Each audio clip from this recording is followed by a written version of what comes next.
And we are back. I am Chris Matan, Real Estate Machine Show, Modern Success Formula. Thanks so much for joining me today. So today's topic is leads, how to get leads, where to get them, what to use, right? And I'm going to go specifically between online leads and your circle of influence. So this is going to be a real estate topic, everybody.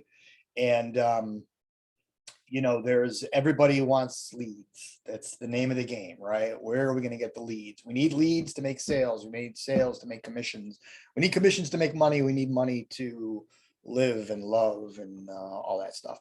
So anyway, where are your leads coming from? A lot of people love the idea to pay for online leads and, kind of have that loosely done for you. You still have to follow up. You still have to call. I'm still a caller. You still got to make the contact with the lead, regardless of how they come to you. But in my opinion, so you basically have got these two camps here. You've got the online lead camp, and then you've got your circle of influence, right? And where are the best leads, right? And I think first thing we need to do is to kind of define the different types of leads that are out there. There's hot leads, warm leads, cold leads, all this kind of stuff. What I believe an online lead is it's a name and a phone number of somebody in your marketplace that happened to click on a picture on the internet that was related to real estate. That person may have nothing to do with buying property or selling property. Like everybody on the internet, they click away and they look at pictures and they do this and they do that.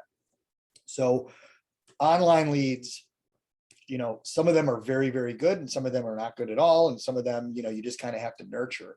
My opinion on an online lead is a great way to build people within your database that you continue to stay in touch with and nurture. The idea of, online leads are not on-demand sales, I guess, is kind of where I want to go with this. You're not going to, generally speaking, unless you've got something, unless you're paying like really, really big bucks for like really high level, people need to buy today type leads and they're clicking because they want that house, you're generally going to be dealing with looky-loo type people getting their feet wet and, just interested in real estate and blah, blah, blah. So it's a way to build your database and it's a long-term play. It's a long-term nurture that, gives you a pool of people to stay in touch with. Right. And through that, you're going to get a deal here. You're going to get a deal there. You're going to hone your craft and hone your pitch and hone your conversation and get into a rhythm. And you might be able to convert these leads. One agent may convert a lot better than another agent, and it's just about the process and it's about the cadence and how they deliver and how they pitch and their experience and all that kind of stuff. But if you're looking at, building up your database and, looking at a long-term view, online lead generation is a great way to go. And it keeps you consistent. It allows you to keep honing your craft. Over here, sphere of influence or circle of influence leads, or getting leads from your circle of influence, I should say, to me is kind of like now business.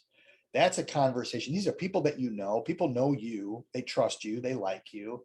You can very easily pick up the phone, make a phone call, reconnect with somebody and say, hey, you know anybody that's looking to do something? And sometimes they'll say yes, sometimes they'll say no. But when they say yes, and a lot of times they do, either themselves, oh, I've been thinking about doing something. Yeah, what are the rate? It's a kind of an easy conversation to have. But it's like immediate business. You're on the phone, you're taking massive action on the phone, having a conversation about real estate with somebody that you know. And the chances of that developing and leading into a sale of one way, shape, or form is much more likely and to happen much quicker than over here when you're dealing with just strangers clicking on the internet. So, but the two working together is what builds builds your business and kind of like creates the foundation of your business and your lead generation. You got your now business, you got your nurture business, and pretty soon they're going to start blending together, coming together. And these people over here will soon become circle of influence over here. And that's what you want to do. You want to get these people over here that don't know who the hell you are, but after a certain amount of time getting to know you through nurturing and through phone calls and emails and texts and just constant contact, they're going to become familiar, and you're going to become familiar to them, and they're going to all of a sudden move over here to circle of influence, maybe either because you've done a deal with them or just because you become friends, and maybe they've passed somebody on to you.